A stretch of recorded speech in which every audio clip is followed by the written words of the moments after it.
হেই everyone, আসসালামু আলাইকুম। আশা করি সবাই তো ভালো আছেন। বিশেষ করে বাইকার ভাইরা ভালো থাকার কথা, কারণ আমাদের দেশে তেলের যে একটা অবস্থা, একদম বাইকার ভাইদের যান জীবন একদম শেষ। তো আসেন আজকে একটু ইম্পর্টেন্ট কথাবার্তা বলি আপনাদের সাথে। ফুয়েল ক্রাইসিস নিয়ে একটু কথাবার্তা বলি। সেটা হচ্ছে, আদৌ কি আমাদের দেশে অকটেন বা পেট্রোল মজুদ আছে, নাকি আসলে ক্রাইসিস? সত্যি কথা বলতে আসলে নাই, আমাদের দেশে আসলে নাই। আমরা ক্রাইসিসের মধ্যে আছি।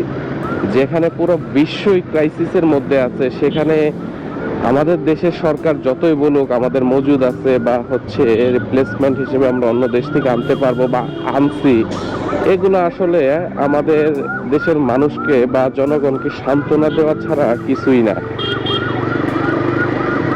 কারণ উইকিপিডিয়া থেকে যতটুকু জানলাম, আমাদের যে গ্যাস প্ল্যান্ট আছে সেখান থেকে বাই প্রোডাক্ট হিসেবে আমরা ম্যাক্সিমাম 21 থেকে 30% পেট্রোল বা হচ্ছে অকটেন পাই। আর বাকি কিন্তু 60-70% আমাদের বাইরে থেকে আমদানি করা লাগে। সো এই এফেক্টটা কোনোভাবেই কিন্তু আমরা চাইলে এড়িয়ে যেতে পারবো না। আর আরেকটা বিষয় হচ্ছে, এখন হরমুজ প্রণালী দিয়ে জাহাজ চলাচলের সংখ্যা অনেক কমে গেছে। মানে আগে আপনার যদি 100টা জাহাজ যেত, এখন 10 থেকে 15টা জাহাজ যাতায়াত করে। সো সো সেদিক থেকে চিন্তা করলেও তো হচ্ছে আমাদের ফুয়েল ক্রাইসিস 100%।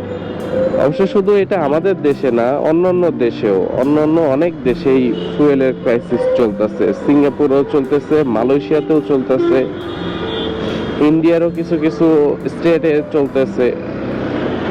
এটা আসলে এখন আমরা কি করতে পারি? এটা আমরা আসলে মেনে নিতে হবে এখন। মেনে নেওয়া ছাড়া আর এই দুই দেশের যুদ্ধ বিরতি ছাড়া বা সবকিছু ঠিকঠাক হওয়া ছাড়া এটা আসলে ঠিক হবে না। আমরা পুরো ফুল ডিপেন্ডেন্ট হচ্ছে এই দুইটা দেশের সাথে। মানে কাদের কথা বলতেছি তা বুঝতেই পারতেছেন। হ্যাঁ, সেটাই।